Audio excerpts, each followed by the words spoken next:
Hello friends, this is the Urdu Freethinker. Unlike most Muslim apologists, I actually am a medical physician who also possesses a master's degree focusing on stem cell biology and regenerative medicine, thus possessing a good insight of human developmental biology.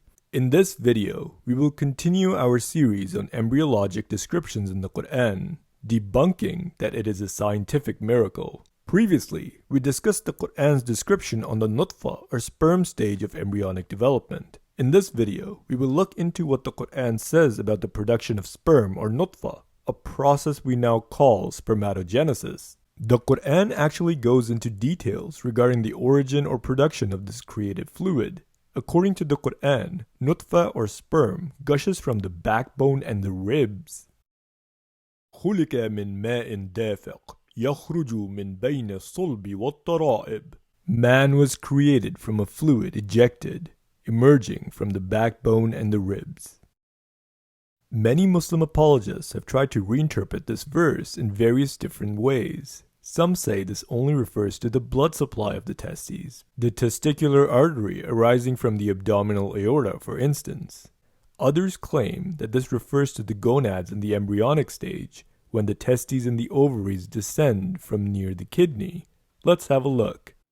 That the genital organs in the human beings, in the embryonic age, when the child is in the womb of the mother, it developed from a space close to the kidney. That is the space between the spinal column and the 11th and 12th rib. In the adult life, yet these genital organs, they receive the nerve supply from the same space between the backbone and the 11th and 12th rib. And the blood supply from the aorta, which is present in the same space between the backbone and the 11th and 12th rib. Both these explanations are problematic, however.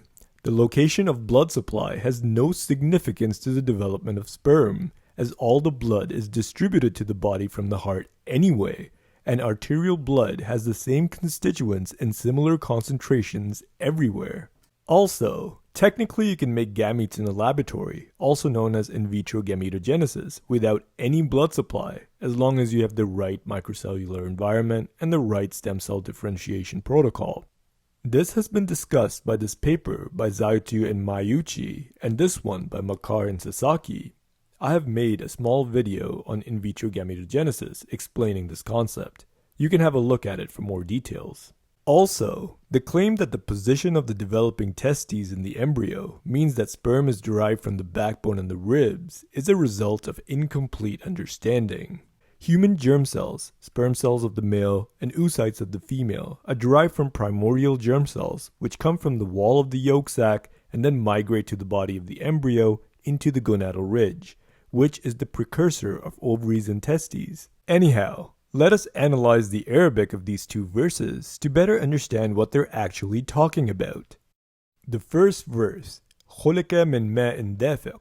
In the first part of this verse, خُلِقَ مِن means he is created from, and the phrase مَاءٍ دَافِقٍ comes from ma', which means water, and its adjective دَافِقٍ, which means gushing, spurting, or ejected, clearly implying the ejaculated fluid or semen. The next verse continues and uses the present verb يَخْرُجُ, which means it or he comes out or exits from between the backbones and the ribs. This present verb يَخْرُجُ is elaborating on the phrase mentioned in the previous verse, which is مَاءٍ دَافِقٍ, or gushing, spurting, or ejected water. This verb is talking about the exit of the ejaculatory fluid or semen. It is not talking about embryological development of the testes or the ovaries, nor is it talking about blood supply. Clearly, blood is not مَاءٍ دَافِقٍ, or ejected spurting fluid here. This verse is talking about semen that exits.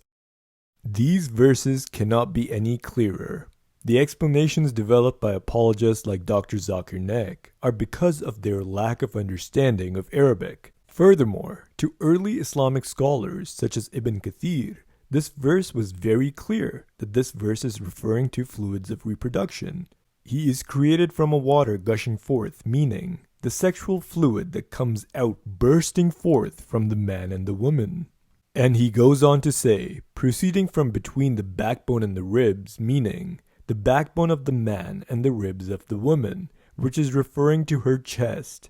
And he says, The fluid is yellow and fine in texture. Interestingly, the notion that the reproductive fluids of the man and the woman are derived from the rest of the body or bones and only stored in the testes was very common in the ancient Greece and the Near East. In the paper, Galen's Criticism of Aristotle's Conception Theory by Anthony Rules, he highlights the popular theory according to which sperm is derived from bones. One of the most prevalent theories concerning the origin of seed, and more specifically semen in the body, was that it comes from the brain and the marrow, including the spinal marrow. This theory is already present in the Alcmaeon of Croton and is fully developed in the Hippocratic on the Nature of Man. In this work, seed is said to run from the head, past the ears, down the neck through the spinal column, to the muscles of the thighs and to the testicles. There was also another and less popular theory called pangenesis that stated that seed is secreted by the entire body. Interestingly, the Jewish tradition, the Babylonian Talmud, which was compiled around 3rd to 6th century CE, also highlights the relationship between sperm and bone. According to Nidda 31a, the sperm produces the bone structure of the baby. His father emits the white seed, from which the following parts are formed: the bones, the sinews, the nails, the brain that is in its head, and the white of its eye. It is natural to assume that some of the ancients believed that the sperm is derived from the marrow and the bone, and thus also gives rise to similar structures and development. However, the reality is that sperm is produced in the testes by special stem cells called spermatogonia, and it is only here in the testes and nowhere else that sperm are produced to be released. It is quite likely that the Quran has borrowed from notions about human development and sperm production that were prevalent and popular amongst the Greeks and Roman physicians of the time, and certainly not a message from God.